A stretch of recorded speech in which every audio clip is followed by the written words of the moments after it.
Hi hello friends, welcome back. இன்றைக்கி நம்ம மிளகு சிக்கன் கிரேவி ரொம்பவே டேஸ்ட்டாக எப்படி செய்யலாம் தான் பார்க்க போகிறோம். இந்த மிளகு சிக்கன் கிரேவி செய்கிறதுக்கு ஃபஸ்ட்டு நம்ம ஒரு மசாலா ரெடி பண்ணணும். அதுக்கு ஒரு கடாயில் 2 டேபிள் ஸ்பூன் மிளகு சேர்த்துக்கோங்க. 1 டேபிள் ஸ்பூன் சீரகம், 1 டேபிள் ஸ்பூன் சோம்பு, 1 டேபிள் ஸ்பூன் மல்லி, அதுக்கப்புறமா காஞ்ச மிளகா 6 காஞ்ச மிளகா சேர்த்துக்கோங்க. அதுக்கப்புறமா கடைசியாக அண்டிப்பருப்பு ஒரு 10லேருந்து ஒரு 15 அண்டிப்பருப்பு சேர்த்துக்கோங்க. இது எல்லாத்தையும் ஸ்டவ்வை லோ ஃப்ளேமில் வச்சு நல்லா வறுத்து எடுத்துக்கோங்க. இதிலிருந்து வாசனை எல்லாம் நல்லா வர மாதிரி ஒரு நிமிஷத்துலேருந்து ஒரு 2 நிமிஷத்துக்கு ஸ்டவ்வை லோ ஃப்ளேமில் வச்சு நல்லா இதை வறுத்து எடுத்துக்கோங்க. நம்ம இந்த சிக்கன் கிரேவிக்கு இந்த மிளகு சேர்த்து இதை நம்ம ஒரு மசாலாவை தான் நம்ம பயன்படுத்த போகிறோம். இதை தவிர்த்து நம்ம எக்ஸ்ட்ராவாக எந்த ஒரு மசாலாவும் சேர்க்க போகிறதில்ல. இதுதான் நம்ம சிக்கன் கிரேவிக்கு தேவையான மசாலா. அதனால் வாசனை எல்லாம் நல்லா வர வரைக்கும் இதை நல்லா வறுத்து எடுத்துட்டு அதுக்கப்புறமா ஸ்டவ்வை ஆஃப் பண்ணிட்டு இதை அப்படியே ரூம் டெம்பரேச்சரில் நல்லா கூல் பண்ணிக்கோங்க. கூல் பண்ணி முடிச்சக்கப்புறமா இது எல்லாத்தையும் ஒரு மிக்சர் ஜாருக்கு மாற்றி இதை நல்லா நம்ம அரைச்சி எடுத்துக்கிடுவோம். தண்ணி எதுவுமே சேர்க்காமல் அரைச்செடுக்கணும். இது நம்மளுக்கு ஒரு பவுட்ரு மாதிரி தான் இருக்கணும். இப்போ அரைக்க போகிற அந்த மசாலாவை தான் நம்ம கிரேவிக்கு கடைசியாக நம்ம பயன்படுத்துவோம் ஒரு மசாலாவாக. இந்த மசாலா ரொம்பவே டேஸ்ட்டாகவும் ரொம்பவே வாசனையாகவும் நம்ம சிக்கன் கிரேவி மாற்றிடும். இப்போ தண்ணி எதுவுமே சேர்க்காம இதை நல்லா அரைச்சி எடுத்துட்டேன். நம்ம மல்லி, சீரகம், சோம்பு இதெல்லாம் சேர்த்தனால இது நம்மளுக்கு நல்ல பவுடர் மாதிரி கிடைக்காது. ஓரளவுக்கு நம்மளுக்கு குறை குறை தான் கிடைக்கும். இந்த மாதிரி இருந்தாலே போதும். இதை ஒரு பவுலுக்கு மாற்றி வச்சுக்கோங்க. நம்ம இதை கடைசியாக சிக்கனில் நம்ம சேர்த்துக்கலாம். இப்போ நம்ம இந்த பெப்பர் சிக்கன் மசாலா செய்ய ஆரம்பிச்சிடலாம். அதாவது மிளகு சிக்கன் மசாலா. அதுக்கு ஒரு கடாயில் ஒரு 3 டேபிள் ஸ்பூன் தேங்காய் எண்ணெய் சேர்த்துக்கிட்டேன். அதுக்கப்புறமா ஒரு 2 டேபிள் ஸ்பூன் நெய் சேர்த்துக்கோங்க. நெய் சேர்க்கறனால நல்ல ஒரு வாசனையாகவும் அதே நேரத்தில் நல்ல ஒரு டேஸ்ட்டும் உங்களுக்கு கிரேவிக்கு தரும். நெய்யும் எண்ணெயும் சூடாக ஆரம்பிச்சக்கப்புறமா பட்டை ஒரு சின்ன துண்டு சேர்த்துக்கோங்க.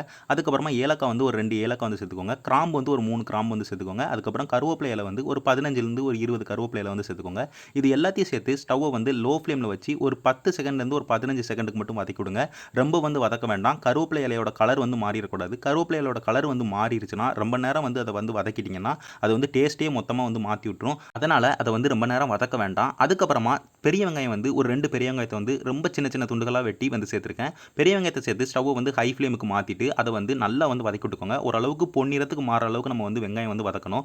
அதனால் ஸ்டவ்வை ஹை ஃப்ளேமில் வச்சு ஒரு 4 நிமிஷத்துலேருந்து ஒரு 5 நிமிஷத்துக்கு நல்லா வதக்கி விட்டோம்னா நம்மளுக்கு வெங்காயம் ஓரளவுக்கு நல்ல பொன்னிறத்துக்கு மாற அளவுக்கு மாறிடும். இந்த அளவுக்கு லைட்டாக கலர் மாறி பொன்னிறத்துக்கு மாறினோடனே ஸ்டவ்வை லோ ஃப்ளேமுக்கு மாற்றி வச்சுக்கோங்க. அதுக்கப்புறமா நம்ம இஞ்சி பூண்டு பேஸ்ட் சேர்க்கணும். இஞ்சி பூண்டு பேஸ்ட் சேர்க்கும் போது ஸ்டவ் ஹை ஃப்ளேமில் இருந்ததுன்னா அது அடி பிடிச்சிரும். அதனால் ஸ்டவ்வை லோ ஃப்ளேமில் வச்சக்கப்புறமா இஞ்சி பூண்டு பேஸ்ட் சேர்த்துக்கோங்க. இஞ்சி பூண்டு பேஸ்ட் 1 டேபிள் ஸ்பூன் சேர்த்துருக்கேன். இஞ்சி பூண்டு பேஸ்ட் சேர்த்து ஒரு நிமிஷத்துலேருந்து ஒரு 2 நிமிஷத்துக்கு நல்லா வதக்கி கொடுங்க லோ ஃப்ளேமில் வச்சு. இஞ்சி பூண்டு பேஸ்ட்டோட பச்சை வாசனை போகிற வரைக்கும் நம்ம இதை வதக்கணும். அதனால் இது நல்லா பச்சை வாசனை போகிற அளவுக்கு நல்லா வதக்கி முடிச்சுக்கோங்க. வதக்கி முடிச்சக்கப்புறமா நம்ம தக்காளி சேர்த்துக்கலாம். தக்காளி 2 தக்காளி சேர்த்துக்கிறேன்.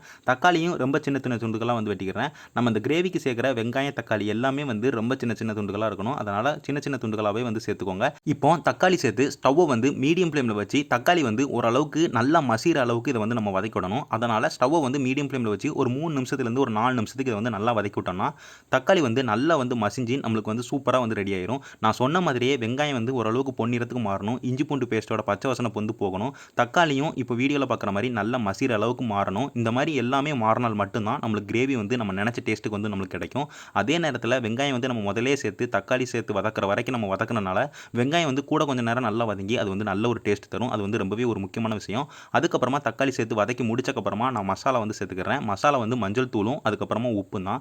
உப்பு 1.25 டீஸ்பூன் சேர்த்துருக்கேன். அதுக்கப்புறமா மஞ்சள் தூள் 1/2 டீஸ்பூன் சேர்த்துருக்கேன். இது ரெண்டுத்தையும் சேர்த்து ஸ்டவ்வை லோ ஃப்ளேம்லேயே வச்சு ஒரு நிமிஷத்துக்கு நல்லா வதக்கி விட்டுக்கோங்க. ஹை ஃப்ளேமுக்கு மாற்றிங்கன்னா உங்களுக்கு அடி பிடிச்சிரும்.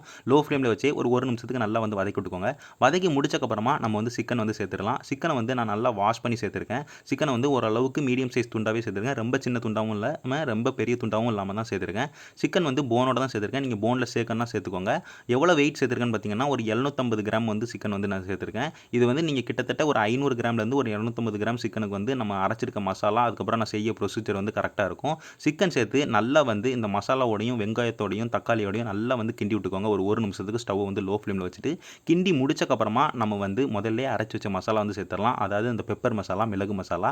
இந்த மிளகு மசாலா வந்து நான் நிறையா தான் அரைச்சிருக்கேன். அதாவது நம்ம இந்த கிரேவிக்கு தேவையான அளவுக்கு வந்து நம்ம அரைக்கலை, கொஞ்சம் கூட தான் நான் வந்து அரைச்சி வச்சுருக்கேன். அதனால் நம்ம வந்து முதல்ல வந்து ஒரு 3 டேபிள் ஸ்பூன் மட்டும் மசாலா வந்து சேர்த்துக்கிட போகிறேன். இந்த 3 டேபிள் ஸ்பூன் மட்டும் நம்மளுக்கு போதும். தேவைன்னா நம்ம வந்து கடைசியாக வந்து சேர்த்துக்கலாம். இந்த 3 டேபிள் ஸ்பூன் சேர்த்து இதை வந்து ஒரு 2 நிமிஷத்துக்கு நம்ம நல்லா வந்து கிண்டி விடணும். இந்த மசாலா எல்லாம் இந்த சிக்கனோட நல்லா வந்து கிண்டி விட நல்லா வந்து ஒட்டும். அப்படி நல்லா ஒட்டுச்சுன்னா நம்மளுக்கு கிரேவி நல்லா வெந்து வரும்போதும் நம்ம சிக்கனில் வந்து நல்லா வந்து மிளகு இறங்கி நல்ல ஒரு டேஸ்ட்டு தரும். அதனால் இதை வந்து மிளகு சேர்த்து ஒரு 3 நிமிஷத்துலேருந்து ஒரு 2 நிமிஷத்துக்கு நல்லா வந்து கிண்டி விட்டுக்கோங்க. அது வந்து ரொம்பவே முக்கியமான விஷயம். இப்போ நான் வந்து திரும்ப கடைசியாக வந்து கூட ஒரு டேபிள் ஸ்பூன் வந்து மிளகு வந்து சேர்த்துக்கிட்டேன். எனக்கு இது பத்தாதுன்னு தோணுனால நான் வந்து கூட ஒரு டேபிள் ஸ்பூன் வந்து சேர்த்துக்கிட்டேன். 4 டேபிள் ஸ்பூன் வந்து இப்போ மொத்தமாக வந்து சேர்த்துருக்கேன். இது 4 டேபிள் ஸ்பூன் சேர்த்து நான் முதல்லே சொன்ன மாதிரி நல்லா வந்து ஒரு நிமிஷத்துலேருந்து ஒரு 2 நிமிஷத்துக்கு நல்லா வந்து கிண்டி விட்டுக்கோங்க. கிண்டி முடிச்சக்கப்புறமா நான் வந்து தண்ணி வந்து சேர்த்துக்கிட போகிறேன். கிரேவிக்கு தேவையான தண்ணி வந்து ஒரு 1/4 கப்பு மட்டும்தான் சேர்த்துக்கிட போகிறேன். ஏன்னா அதிகமாக வந்து சேர்க்க போகிறதில்ல. ஏற்கனவே வேகும் போது வேறு சிக்கன் வந்து தண்ணி விடும். அது வந்து நம்மளுக்கு கிரேவிக்கு வந்து போதுமானதாக இருக்கும். அதனால் ஒரு 1/4 கப்பு மட்டும் தண்ணி சேர்த்துட்டு நல்லா வந்து கிண்டி விட்டுக்கிட போகிறேன். இப்போ கிண்டி விட்டுட்டு உப்பு காரம் எல்லாம் கரெக்டாக இருக்கான்னு நான் பார்த்துக்கிட போகிறேன். உப்பு காரம் இருக்கான்னு கரெக்டாக பார்த்ததில் வந்து உப்பு வந்து ரொம்பவே கரெக்டாக இருந்தது. காரமும் வந்து ரொம்பவே கரெக்டாக இருந்தது. காரம் கரெக்டாக இருந்ததுன்னு சொல்கிறத விட காட்டம் வந்து ரொம்பவே கரெக்டாக இருந்ததுன்னு நான் சொல்லணும். இதை வந்து நான் எதுக்காண்டி காட்டம்னு நான் சொல்கிறது வந்து கடைசி வந்து நான் சொல்கிறேன். இப்போ வந்து ரெண்டுமே கரெக்டாக இருந்தனால நான் வந்து மூடி போட்டு ஒரு 15 நிமிஷத்துக்கு லோ ஃப்ளேமில் வச்சு நல்லா வந்து கொதிக்க விட்டேன். அந்த கொதிக்க விட்டதில் வந்து எண்ணெய் வந்து நல்லா விட்டு பிரிஞ்சிருச்சு. அதே நேரத்தில் சிக்கனும் வந்து ஒரு 70லேருந்து ஒரு 80% வந்து நல்லா வந்து வெந்துருச்சு. இந்த நேரத்தில் வந்து ஸ்டவ் வந்து லோ ஃப்ளேம்லேயே இருக்கட்டும். நம்ம கடைசியாக வந்து கரம் மசாலா வந்து சேர்த்துக்கலாம். கடைசியாக கரம் மசாலா சேர்க்கறனால அது வந்து ஒரு நல்ல டேஸ்ட்டும் நல்ல ஒரு வாசனையும் வந்து தரும். கரம் மசாலா வந்து ஒரு 1/2 டீஸ்பூன் வந்து கரம் மசாலா வந்து சேர்த்துக்கோங்க. சேர்த்தக்கப்புறமா நல்லா வந்து மிக்ஸ் பண்ணி விட்டுக்கோங்க.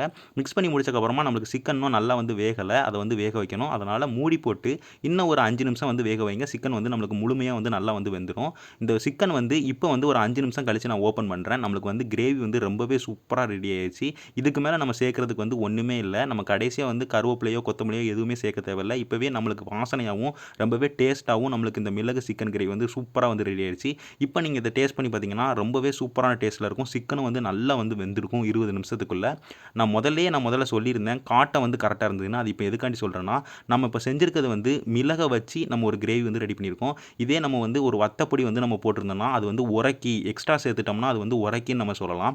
ஆனால் நம்ம மிளகு சேர்த்துருக்கனால அது வந்து உரைப்பு நம்மளுக்கு வந்து தெரியாது. காட்டம் வந்து தெரியும், காரம் தெரியும், ஒரு மாதிரி எரியும் வாய் ரொம்ப சேர்த்துட்டோம்னா. அதனால் நான் சொன்ன அளவில் மட்டும் 4 டேபிள் ஸ்பூன் அளவுக்கு மட்டும் நீங்கள் வந்து சேர்த்துருந்தீங்கன்னா உங்களுக்கு வந்து சாப்பிடும்போது கரெக்டாக இருக்கும். நீங்கள் அதுக்கு கூட வந்து ரொம்ப சேர்த்துட்டிங்கன்னா உங்களுக்கு வந்து ஒரு மாதிரி காட்டமாக வாய் வந்து ஒரு எரியிற மாதிரி இருக்கும். அதனால தான் நான் உங்களுக்கு வந்து காட்டம் வந்து கரெக்டாக இருக்குன்னு நான் சொன்னேன். அதனால் நான் சொன்ன மாதிரியே நீங்கள் வந்து செஞ்சு பார்த்தீங்கன்னா உங்களுக்கு இந்த ரெசிபி வந்து ரொம்ப சூப்பராக வந்துடும். இதை வந்து நீங்கள் ரைஸ் கூட புலாவ் கூட வச்சு சாப்பிட்றதுக்குலாம் ரொம்பவே சூப்பராக இருக்கும். கண்டிப்பாக இந்த ரெசிபி வந்து செஞ்சு பாருங்கள். நான் இதே மாதிரி வேற ஒரு நல்ல ரெசிபியோட உங்கள் எல்லாரையும் வந்து பார்க்குறேன். நன்றி.